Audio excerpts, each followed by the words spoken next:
এই দুনিয়ার জমিনে বসবাস করতে গেলে অর্থ লাগে, ঐশ্বর্য লাগে, পার্শ্বর্য লাগে। কথা বলেন ঠিক কি ঠিক না? দুনিয়ার জমিনে ওই মানুষটার বড় দাম যেই মানুষের সব ব্যাংকের মধ্যে টাকা। কথা বলেন ঠিক কি ঠিক না? যেই মানুষের সোনালী ব্যাংকে টাকা, রূপালী ব্যাংকে টাকা, পূবালী ব্যাংকে টাকা, বাংলাদেশ ব্যাংকে টাকা, ইসলামী ব্যাংকে টাকা, সব ব্যাংকে টাকা, ওই মানুষটা নো টেনশন, ডু ভর্তি দুনিয়ার জমিনে সম্মান আর ইজ্জতের সাথে ঘুরতেছে। কথা বলেন ঠিক কি ঠিক না? আখিরাতের আদালতে দুনিয়ার টাকা পয়সা অর্থ ঐশ্বর্যের কোনো কাজ নাই। দুনিয়ার জমিন থেকে অন্ধকার কবরের ভিতরে যখন ঘুমাবো, কবরটার উপরে যখন পারণ পড়ে যাবে, ওই জায়গায় দুনিয়ার টাকা পয়সা অর্থ ঐশ্বর্য চলবে না, শুধু নেকি আর নেকি লাগবে। কথা বলেন ঠিক কি ঠিক না? কবরের জগতে টেনশন ফ্রি তো ওই মানুষ যেই মানুষ তারা সব ব্যাংকের মধ্যে নেকি, নামাজের ব্যাংকে নেকি, রোজার ব্যাংকে নেকি, হজের ব্যাংকে নেকি, জাকাতের ব্যাংকে নেকি, জিহাদের ব্যাংকে নেকি, ওয়াজ মাহফিলে বসার ব্যাংকে নেকি। কথা বলেন ঠিক কি ঠিক না? মহতি মাহফিলের ভিতরে বসে বান্দা যদি একবার বলে সুবহানাল্লাহ, কয়বার? আমার আল্লাহ কয়, মহতি মাহফিলের ভিতরে বসে বান্দা যদি একবার বলে সুবহানাল্লাহ, আমি কুদরতি মাওলা, আমার কুদরতি অন্তরের মধ্যে জোশ মেরে যায় রে গোলাম, আমি মাওলার স্ত্রী থাকতে পারি না, সাথে সাথে তুই গোলামের জন্য জান্নাতের ভিতরে সুবহানাল্লাহ জোরে গান। কোথায় বললাম? জান্নাতের ভিতরে এত বড় একটা গাছ বরাদ্দ করে দেই, এত বড় একটা গাছ বরাদ্দ করে দেই, যেই গাছের ছায়া অতিক্রম করার জন্যে হুষ্টপুষ্ট একটা জোয়ান মানুষ যদি হুষ্টপুষ্ট ঘোড়া নিয়ে সোয়ারা দেয়, যুবক হাঁপসে যাবে, ঘোড়া কাতরে যাবে, কামত হয়ে যাবে রে আমার গোলাম, তোর গাছের ছায়া অতিক্রম করতে পারবে না। দেখছেন? আর সুবহানাল্লাহ করার কথা বলা লাগবে না, কারণ লাভ আছে যে সর্বনাশ, এতখানি লাভ ছাড়তেছি গে। কথা কোন ঠিক কি ঠিক না? মুসলমান এখানেই ক্ষান্ত নয়। আল্লাহ নবী যখন সাহাবা ইকরাম আজমাইনদেরকে এই কথাগুলি শোনাচ্ছিলেন, সাহাবা ইকরাম আসার জন্য তো জিজ্ঞাসা করলেন, নবী গো, বান্দার জন্য জান্নাতের মধ্যে একবার সুবহানাল্লাহর বিনিময়ে এত বড় গাছ হবে? আল্লাহ নবী বলে, হ্যাঁ, তোমরা শুনলে খুশি হবা, এই গাছটা এতটুকুনি থাকবে না, দিন যাবে, সময় যাবে, গাছটা বাড়তেও থাকবে, বাড়তেও থাকবে। গাছটা কি হবে? সাহাবায়ে কেরাম বলেন, নবীজি, এই জান্নাতের গাছ কি পরিমাণ বাড়বে? নবী ডেকে উঠে বলেন, সাহাবীরা, দুনিয়ার জমিনে একটা বৃক্ষ রোপণ করার পরে 1 থেকে নিয়ে 100 বছর পর্যন্ত যেই পরিমাণ বাড়ে, দুনিয়াতে একটা বৃক্ষ রোপণ করার পরে 1 থেকে নিয়ে 100 বছর পর্যন্ত যেই পরিমাণ বাড়ে, সাহাবীরা রে, সুবহানাল্লাহ বললিওয়ালার গাছ জান্নাতের মধ্যে মুহূর্তের মধ্যে এর চাইতেও দ্বিগুণ বেড়ে যাবে। সাহাবায়ে কেরাম বলেন, নবীজি, গাছটা যেই পরিমাণ বাড়তেছে, যেই পরিমাণ বাড়তেছে, এমনি গাছটা কতদিন পর্যন্ত বাড়বে, কতদিন পর্যন্ত বাড়বে? আমার আল্লাহর নবী নাইকা উঠা বলেন, সাহাবীরা, গাছটা ততদিন পর্যন্ত বাড়বে, ততদিন পর্যন্ত বাড়বে, যতদিন পর্যন্ত সুবহানাল্লাহ বলনিওয়ালা ওই গাছের নিচে না যাবে। সুবহানাল্লাহ বলা যাবে তো ইনশাআল্লাহ? এখানে যত ঝাঁকি দিবেন তত নেকি দিবে কে? আরো জোরে বলেন, কে? নেকের দরকার আছে না নাই? এই দুনিয়ার জমিনে বসবাস করতে গেলে অর্থ লাগে, ঐশ্বর্য লাগে, পার্শ্বর্য লাগে। কথা বলেন ঠিক কি ঠিক না? দুনিয়ার জমিনে ওই মানুষটার বড় দাম যেই মানুষের সব ব্যাংকের মধ্যে টাকা। কথা বলেন ঠিক কি ঠিক না? যেই মানুষের সোনালী ব্যাংকে টাকা, রূপালী ব্যাংকে টাকা, পূবালী ব্যাংকে টাকা, বাংলাদেশ ব্যাংকে টাকা, ইসলামী ব্যাংকে টাকা, সব ব্যাংকে টাকা, ওই মানুষটা নো টেনশন, ডু ভর্তি দুনিয়ার জমিনে সম্মান আর ইজ্জতের সাথে ঘুরতেছে। কথা বলেন ঠিক কি ঠিক না? আখিরাতের আদালতে দুনিয়ার টাকা পয়সা অর্থ ঐশ্বর্যের কোনো কাজ নাই। দুনিয়ার জমিন থেকে অন্ধকার কবরের ভিতরে যখন ঘুমাবো, কবরটার উপরে যখন পারণ পড়ে যাবে, ওই জায়গায় দুনিয়ার টাকা পয়সা অর্থ ঐশ্বর্য চলবে না, শুধু নেকি আর নেকি লাগবে। কথা বলেন ঠিক কি ঠিক না? কবরের জগতে টেনশন ফ্রি তো ওই মানুষ, যেই মানুষ তারা সব ব্যাংকের মধ্যে নেকি, নামাজের ব্যাংকে নেকি, রোজার ব্যাংকে নেকি, হজের ব্যাংকে নেকি, জাকাতের ব্যাংকে নেকি, জিহাদের ব্যাংকে নেকি, ওয়াজ মাহফিলে বসার ব্যাংকে নেকি। কথা বলেন ঠিক কি ঠিক না? এই জন্য নেকের দরকার আছে না নাই? দুনিয়ার জমিনে চিরজীবন থাকার জন্য আসি নাই। কথা বলেন ঠিক কি ঠিক না? এই দুনিয়ায় ছিলাম না, ও ভাই আজকে আসি আবার থাকবো না। এই দুনিয়া ছেড়ে আমাকে বিদায় নেওয়া লাগবে। কথা বলেন ঠিক কি ঠিক না? বুড়া বাবাই ছিল নাই, দাদাই ছিল নাই, বাবাই ছিল নাই, আমিও থাকবো না। জমিন ছেড়ে চলে যেতে হবে। এই মুসাফিরখানার ভিতরে আল্লাহ সমসাময়িক আমাদেরকে সমসাময়িক একটা টপিস দিয়েছেন, মাত্র সফরকালীন সময় সামান্য একটু রেস্ট। কথা বলেন ঠিক কি ঠিক না? এ সফর এখান থেকে শুরু হয় নাই, সফর শুরু হয়েছে আলামে আরওয়াহ থেকে। রুহের জগতে সবাই সমন্বিতভাবে এক জায়গার ভিতরে ছিলাম। আল্লাহ পাক মা আর বাবার সামান্য একটু আনন্দ ঘন মুহূর্তে, সামান্য একটু আনন্দ ঘন মুহূর্তে, মা আর বাবার সামান্য একটু আনন্দ ঘন মুহূর্তে বাবার পৃষ্ঠ থেকে আল্লাহ রাব্বুল আলামিন মার উদরের মধ্যে আমাকে আপনাকে ট্রান্সফার করেছেন। কথা বলেন ঠিক কি ঠিক না? সেখান থেকে আল্লাহ পাক মার পেটের মধ্যে একটা পেন পয়দা করে দিয়েছেন। ওই পেন পয়দা করার দরুন মার কলিজায় লাথি মেরে একটা জগতে এসেছি। জগৎটার নাম হলো আলামে দুনিয়া। এই জগতের নাম কি বললাম? আলামে দুনিয়া। এখানে থাকবো না, এখান থেকে আল্লাহ পাক আমাকে দুনিয়া থেকে নিয়ে নেবেন, একটা জগতের মধ্যে রাখা হবে। মুসলমান, 3.5 হাত গর্তের মধ্যে যখন আমাকে আপনাকে রেখে আসবে, ওই জগৎটার নাম হলো আলামে বারজাখ। ওই জগতের নাম কি বললাম? আলামে বারজাখ। মনে করলাম ওখানেই থাকবো, না না, অনেকে জানি মৃত্যুর মাধ্যমে শেষ। কথা বলেন ঠিক কি ঠিক না? রাগান্বিত হইয়া মানুষের উপরে গোসা করে অনেক সময় অনেক মানুষ বলে, দেশের এত মানুষের মরণ হয়, আমার মরণ হয় না। আমরা মনে করি হয়তো মৃত্যুর মাধ্যম দিয়ে যন্ত্রণা শেষ হয়ে যাবে। না গো বন্ধু, না।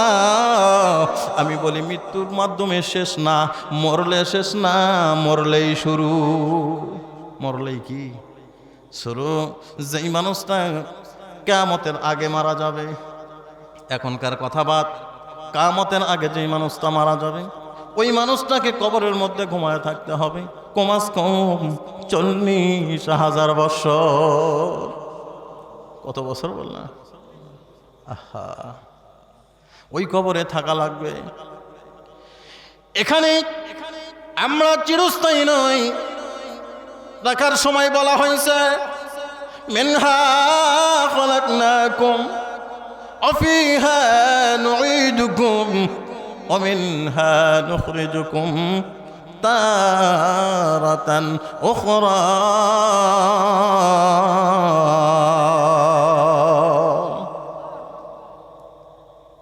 গোলাম, এখান থেকে বানাইছিলাম, এর মধ্যে আবার ডেকে নিলাম, এখানেই থাকবে না, এখান থেকে নির্দিষ্ট টাইমে তোমাকে আবার উঠানো হবে।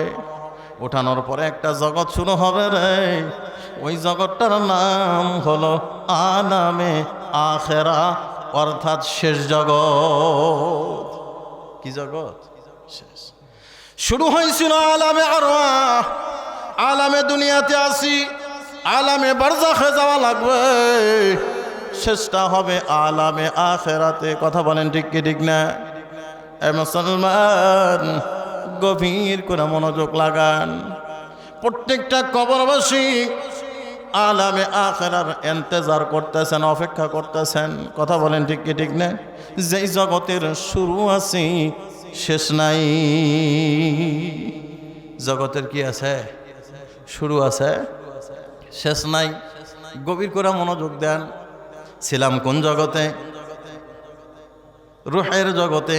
ওখানে থাকার একটা সময়সীমা ছিল কি ছিল না? কোন রুহের জগতে আমার আপনার থাকার সময়সীমা ছিল 10 মাস 10 দিন। কয়দিন বললাম? 10 মাস 10 দিন। আর বাসস্থান ছিল, থাকার জায়গাটা ছিল মাত্র 10 ইঞ্চি। কয় ইঞ্চি বললাম? আরো জোরে বলেন, কয় ইঞ্চি?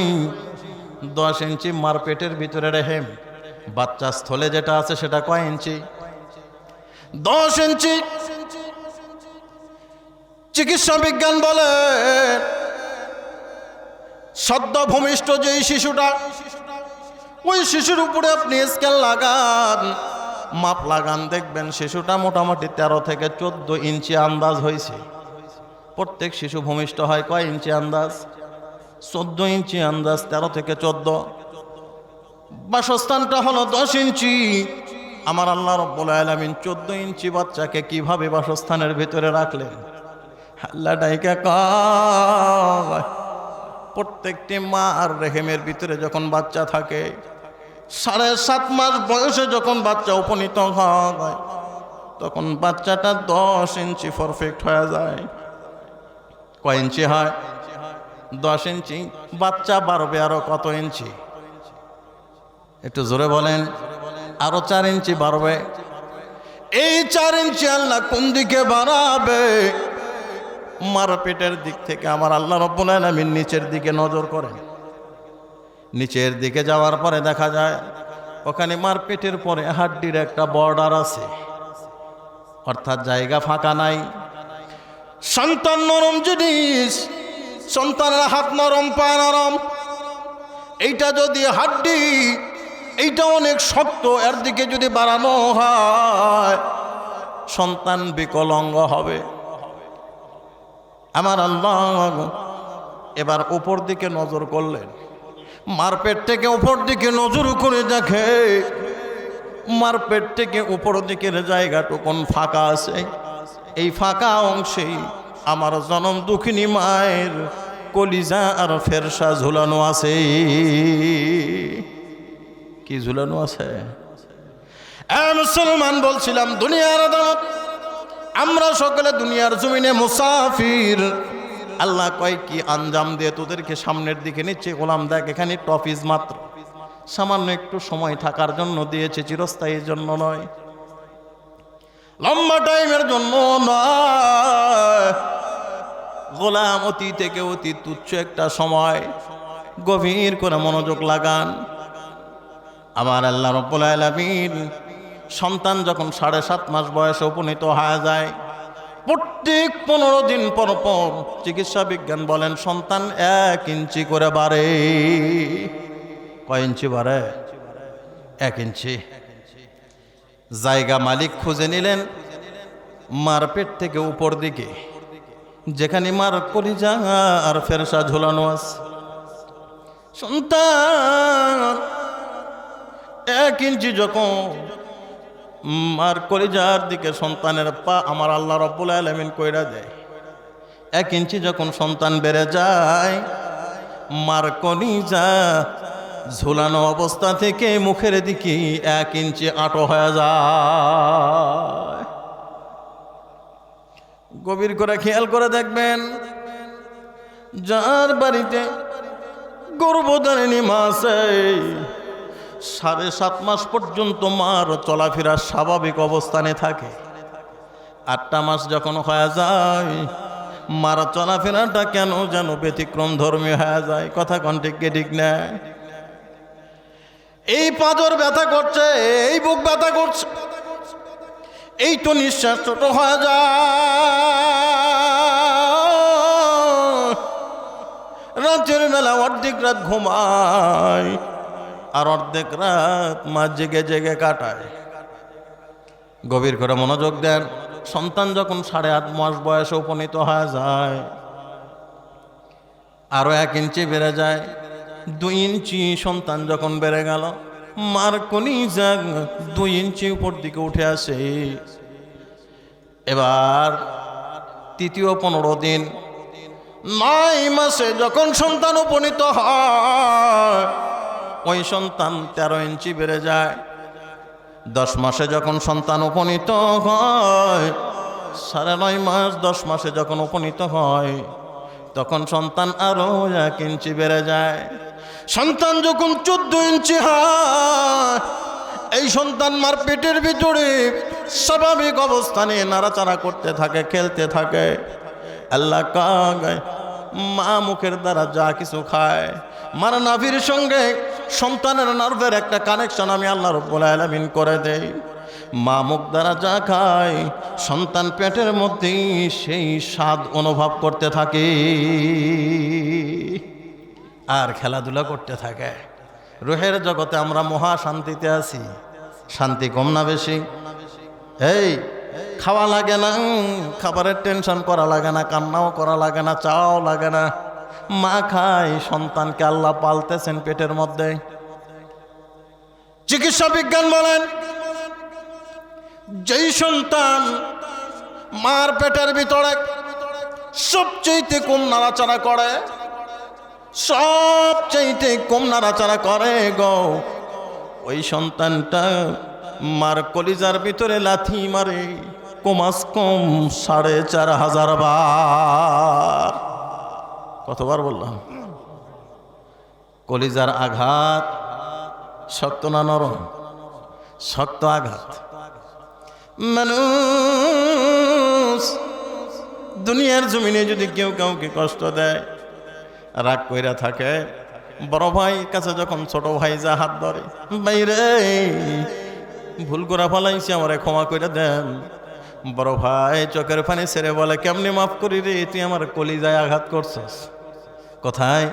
কলিজার আঘাত দামি আঘাত, শক্তিশালী আঘাত, কলিজার আঘাত। মার কলিজার ভিতরে সন্তান ৪,৫০০ বার লাথি মারে। চিকিৎসা বিজ্ঞান বলেছেন, আর একটা লাথি যদি দুনিয়ার জমিনে কোনো বাবার কলিজার ভিতরে সন্তান মারত, সাথে সাথে বাবা দুনিয়ার জমিন থেকে বিদায় নিয়ে চলে যেত। বাবা সহ্য করতে পারত না সন্তানের লাথির যন্ত্রণা। কোনো বাবা কি করতে পারত না? সহ্য করতে পারত না। এই জন্য মা যত জ্বালায় যন্ত্রণা দেয়, সব যন্ত্রণা আমার মা সহ্য করে। কথা বলেন ঠিক কি ঠিক না? মায়ের সহ্য ক্ষমতা বেশি, বাবার সহ্য ক্ষমতা বেশি না মায়ের? মায়ের সহ্য ক্ষমতা বেশি। একই জায়গায় খানা খাচ্ছেন, সন্তানকে মা কোলের মধ্যে নিয়ে খানা খায়, কোলের মধ্যেই সন্তান বাথরুম করে দিছে, পায়খানা করে দিছে। চাচাও নাকের মধ্যে কাপড় দেয়, চাচিও কাপড় লাগায়, দাদিও লাগায়, বাবাও লাগায়, কিন্তু জনম দুঃখিনী মা নাকের মধ্যে কাপড় লাগায় নাই। ওরা খানা ছেড়ে উঠে যায়, জনম দুঃখিনী মা ওঠে না, খানাটা শেষ করে ওঠে। ওনাদের নাকে গন্ধ লাগলো, আর মার নাক বুঝি নাই, মার নাকে বোধহয় গন্ধ লাগে না। আল্লাহ কয়, মার নাকেও গন্ধ আছে রে, কলিজার মধ্যে লাথি মাইরা আমি ওর গন্ধ ছুটাইয়া দিছি। সহ্য। শীতের রাত, সবার শীত আছে, আছে না নাই? ভিজা তো সবার জন্যই ভিজা, শুকনো সবার জন্যই শুকনো। শরীর আমারও আছে, আমার বিবিরও আছে। আমার শীতের রাত্রে সামান্য একটু ভিজা জায়গায় যদি আমার রাখা হয়, ঘুম হয় না। সন্তান প্রসাব কইরা দেয়, রাতের বেলা কাপড় পাল্টায় দিতে দিতে এমন পর্যায়ে গা বেরিয়ে সন্তান প্রসাব করে দেয়। জনম দুঃখিনী মা সন্তানকে ছেড়ে কোনোদিন ওঠে নাই, সন্তানকে বুকের সঙ্গে জড়ায়া ভিজা জায়গার ভিতরে রাত্রি যাপন করেছেন। আল্লাহ ডাইকা কয়, গোলাম রে, তোর শীত আছে, তোরে ঠান্ডা লাগে, তোর বিবির মনে হয় লোহার শরীর, ওর শীত নাই। ওরও শীত আছে, ওরও শরীর আছে, কিন্তু আমি আল্লাহ ওর কলিজার ভিতরে সন্তানের লাথি মারার দরুন ওর কাছ থেকে সন্তানের সহ্য ক্ষমতা বাড়ায় নিছি। ওরে সন্তানের প্রসাব যে তোমার জন্য শীত হতে পারে, কিন্তু মার জন্য হতে পারে না। তোমার জন্য শীতের কারণ হতে পারে, কিন্তু মার জন্য এটা হয় না। মুসলমান, গভীর করে মনোযোগ দেন। রুহের জগতে থাকার জন্য জায়গা ছিল মাত্র 10 ইঞ্চি, থাকার সময়সীমা ছিল 10 মাস 10 দিন। আল্লাহ কয় দুনিয়ার জমিনে নিয়ে আসলাম রে গোলাম, দুনিয়ার জমিনে তোমার জন্য মার পেটের তুলনায় থাকার জায়গা হলো কোটি কোটি মিলিয়ন বিলিয়ন বেশি। কথা বলেন ঠিক কি ঠিক না? আর থাকার সময়সীমা গড়ান 65 বছর। কত বছর? 65 বছর। রুহের জগতে থাকার সময়সীমা কতটুকু ছিল? 10 মাস 10 দিন। 10 মাস 10 দিন। ওই জগতের তুলনায় দুনিয়ার জগতে থাকার সময়সীমা অনেক বেশি। কথা বলেন ঠিক কি ঠিক না? এই তুলনায় আলামে বারজাখে আরো বেশি। কথা বলেন ঠিক কি ঠিক না? এবার যেই জগৎ শেষ, ওই জগতের শুরু আছে, শেষ আর হবে না। চিৎকার দেখুন সুবহানাল্লাহ। ওই জগতের শুরু আছে, শেষই নাই।